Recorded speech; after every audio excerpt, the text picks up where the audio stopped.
I want to help you today get up and down, saving you shots no matter where you are around this green. Whether you're behind a bunker or you're just short of the green, this is what nobody tells you about your chipping. Okay, so we're answering today's question because this channel's all about helping you play your best golf, and it comes in from Jim Thompson.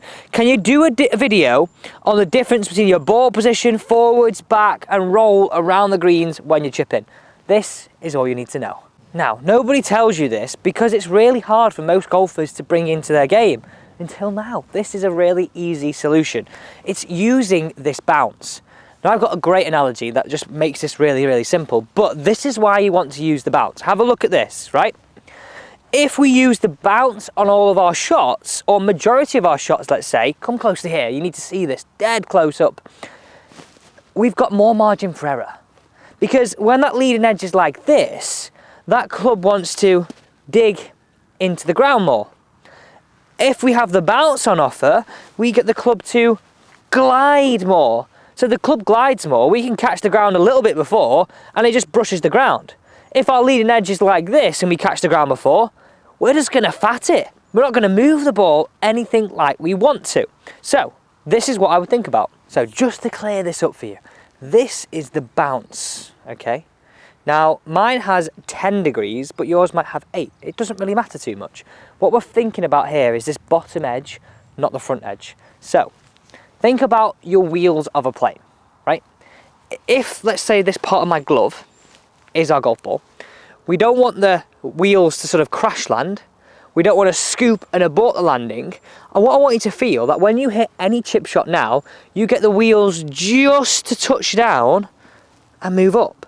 So that would be this bottom of the club doing that.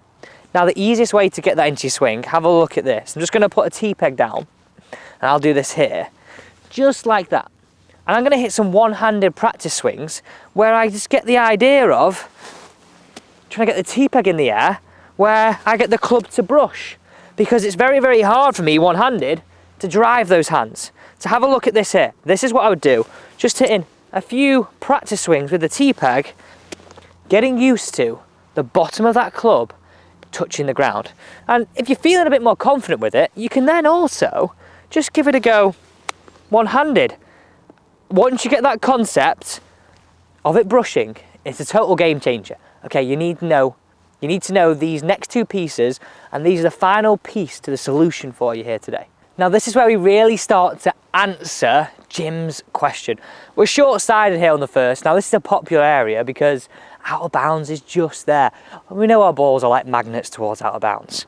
So remember, key elements. We're going to be using the bounce of our golf club now, so we're going to get those wheels of the plane to land nicely. Now, this is another thing which I don't think we're really told. We're just told to set up to the golf ball and get a good stance every time. What we're not told is that as we get closer to the green, we want to get a little bit closer to the golf ball. We want our eyes a little bit more over it. Because if we're far away, this encourages us to sort of be a little bit handsy. It's also hard to control the club head speed for a short distance, and we're more likely to sort of catch that ground first. So this is really, really nice and simple. This is how I would set up to it to help me get out of these short-sided scenarios. So hold that club up. Imagine that golf club was at 12 o'clock on the clock face. I want you to turn it to 1 o'clock and then put your hands on it. Really easy, that first step.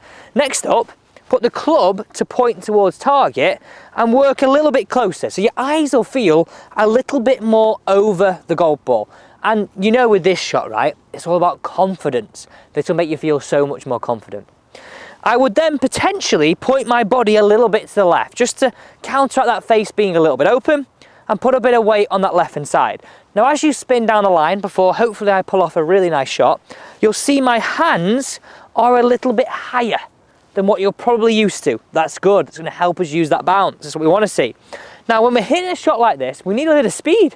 So don't be scared to soften those wrists and just focus on landing that plane. And hopefully we pop it out a little bit like this. High, landing soft, up towards that flag. Getting up and down more often. The most overlooked shot in golf, the runner. Now, this is the chip shot you're going to use 95% of the time. Yes, you heard me right. 95% of the time, you're going to play this runner. Now, I would use anything from my 50 degree all the way to my 7-iron, and this is how I'd set up. So, look at me right here. I move the ball towards the back of my stance, and my hands are a little bit more ahead of that golf ball, but I'm still close to it, like I was on that higher shot. My eyes are over the ball, and that shaft angle is steep. What I want you to think about here is, don't need too much wrists. Simple.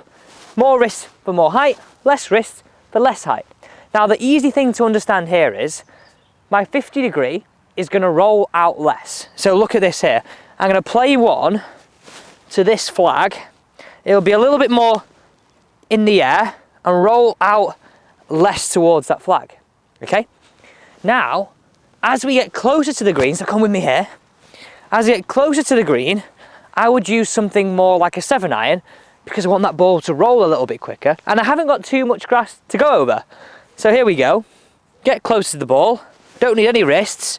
Just get that ball rolling down there like a putt. Oh, a little bit under hit.